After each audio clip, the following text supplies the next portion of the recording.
पिछले एपिसोड में आपने देखा कि ऐश वर्सेस पोकेमॉन मास्टर की 1 वर्सेस 1 पोकेमॉन बैटल कंटिन्यू होती है, जहां पर ऐश का पिकाचू रैचू के वोल्ट टैकल को डॉज कर लेता है, जिसके चलते रैचू वॉल पर जाकर टकरा जाता है और फिर पिकाचू भी उसके ऊपर वोल्ट टैकल का यूज कर देता है, जिसके चलते रैचू काफी वीक हो जाता है और वो वापस खड़ा नहीं हो पा रहा था। तभी वो ग्लो करना स्टार्ट कर देता है और इवॉल्व हो जाता है गोरोचू में। इसके बाद वो अपने नए अटैक यानी कि अल्ट्रा वोल्ट टैकल का यूज करके पिकाचू को काफी वीक कर देता है और वो फिर दोबारा इसी अटैक का यूज करता है। अब आगे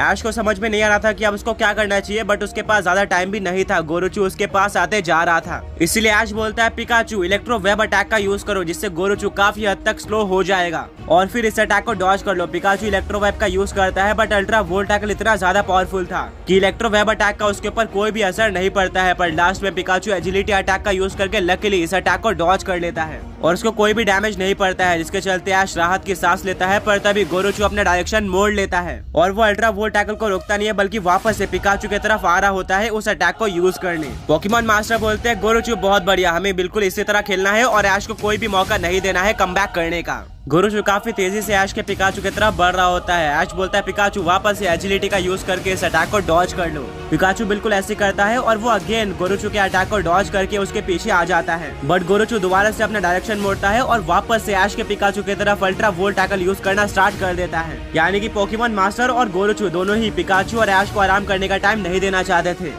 वो पूरी तरह से अटैकिंग स्ट्रेटेजी के साथ खेल रहे थे। ब्रॉक बोलता है कि ऐसा करना पोकेमॉन मास्टर के लिए सही भी हो सकता है और गलत भी। इतनी देर तक अल्ट्रा वोल्ट टैकल यूज करने से गोरोचू थक सकता है, वहीं पर दूसरी तरफ पिकाचू इसको एंजॉय कर रहा है क्योंकि वो अटैक को डॉज कर रहा है जिसमें उसकी ज्यादा एनर्जी नहीं लग रही है। बट अगर एक बार गोरोचू का अल्ट्रा वोल्ट टैकल पिकाचू के ऊपर लग जाता है तो डेफिनेटली इसमें पोकेमॉन मास्टर का काफी ज्यादा फायदा होने वाला है, क्योंकि पिकाचू ऑलरेडी वीक है। एंड अगर ये अटैक पिकाचू के ऊपर लग जाता है तो डेफिनेटली पिकाचू ये बैटल हार जाएगा और पोकेमॉन मास्टर अपने पोकेमॉन मास्टर टाइटल को डिफेंड कर लेंगे। तो देखते ही ये बैटल किस तरफ जाती है। पोकेमॉन मास्टर का गोरोचू अल्ट्रा वोल्ट टैकल यूज करने पिकाचू के पास पहुंच जाता है। ऐश बोलता है पिकाचू अब इस अटैक को डॉज करके कोई भी फायदा नहीं है, अपने फुल पावर का यूज करके वोल्ट टैकल का यूज करो।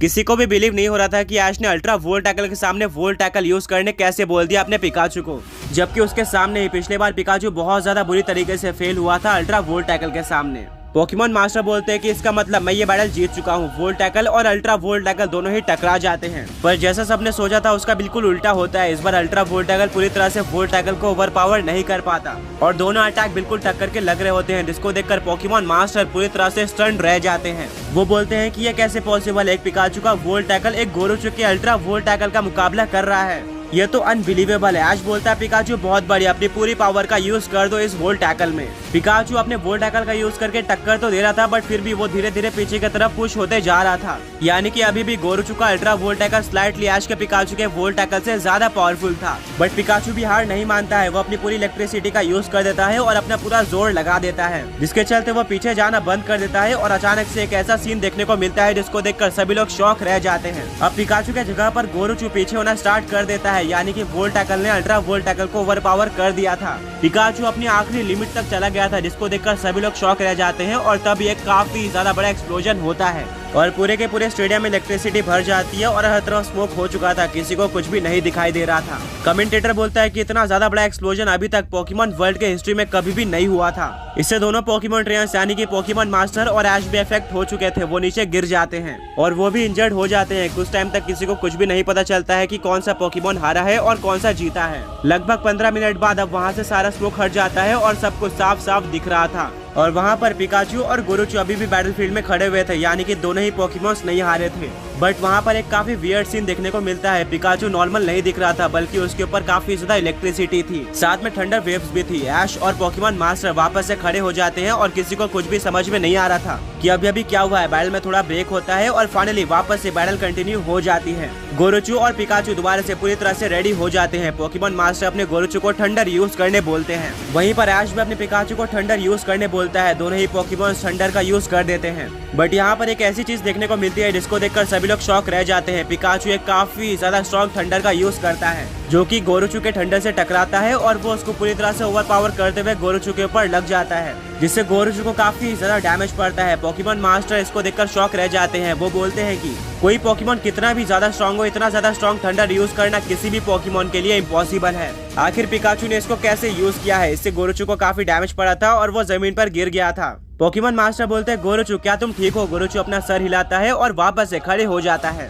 यानी कि वो आगे बैटल कर सकता था। इसके बाद पोकेमॉन मास्टर अपने गोरोचू को क्विक अटैक यूज करने बोलते हैं। वहीं पर ऐश भी अपने पिकाचू को क्विक अटैक यूज करने बोलता है। दोनों अटैक आपस में टकरा जाते हैं, बट पिछले बार के बिल्कुल अपोजिट यहाँ पर गोरोचू का क्विक अटैक ज्यादा पावरफुल साबित होता है, जिसके चलते पिकाचू को डैमेज पड़ता है। गोरोचू के इवॉल्व होने के बाद शुरू में गोरोचू डोमिनेट कर रहा था, बट अब दोनों ही पोकेमॉन नेक टू नेक आ चुके थे।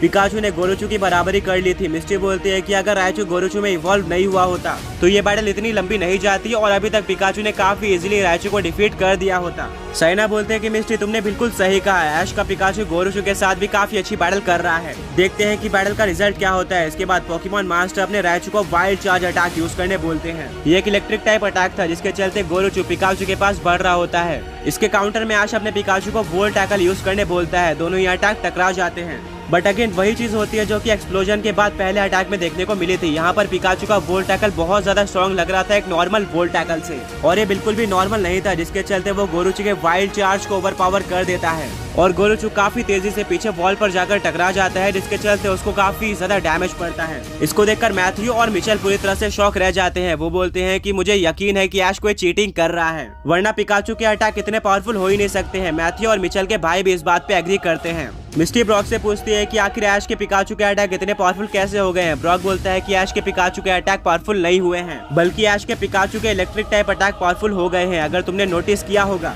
तो ऐश के पिकाचू के थंडर और वोल्ट टैकल दोनों ही नॉर्मल से ज्यादा स्ट्रॉन्ग थे और बिल्कुल एबनॉर्मल लग रहे थे। बट वहीं पर इन दोनों अटैक के बीच में ऐश के पिकाचू ने क्विक अटैक यूज किया था, जो कि गोरोचू के अटैक से वीक था। मेरे अकॉर्डिंग वोल्ट टैकल और अल्ट्रा वोल्ट टैकल में जो क्रैश हुआ था उसके चलते पिकाचू के बॉडी की इलेक्ट्रिसिटी बढ़ चुकी है और इसी के चलते पिकाचू के अटैक नॉर्मल से ज्यादा पावरफुल हो गए हैं। मिस्टी और सईना भी इस बात से एग्री करते हैं। अब पोकेमॉन मास्टर को समझ में नहीं आ रहा था कि उनको क्या करना चाहिए। गोरोचू भी काफी वीक हो चुका था और जमीन पर गिर गया था। पोकेमॉन मास्टर बोलते हैं गोरोचू अब हमारे पास कोई और ऑप्शन नहीं है, चलो अपना एक फाइनल अटैक ट्राई करते हैं। अपनी पूरी पावर से अल्ट्रा वोल्ट टैकल अटैक का यूज करो। गोरोचू वापस उठ जाता है और अपनी पूरी पावर लगा के अल्ट्रा वोल्ट टैकल यूज कर देता है। वहीं पर ऐश बोलता है पिकाचू तुम्हें पता है कि तुम्हें क्या करना है। पिकाचू अपना सर हिलाता है और अपने पूरे पावर का यूज करके वोल्ट टैकल का यूज कर देता है। ये दोनों अटैक इससे पहले 2 बार टकरा चुके थे। पहली बार ये पिकाचू के ऊपर ज्यादा डैमेज देता है, दूसरी बार ये लगभग इक्वल होता है और किसी भी पोकेमॉन को डैमेज नहीं पड़ता है, और अब ये अटैक तीसरी बार टकराने जा रहा था। दोनों ही पोकेमॉन अपना बेस्ट देते हैं और फाइनली एक दूसरे के पास पहुंच जाते हैं इस अटैक को यूज करने के लिए।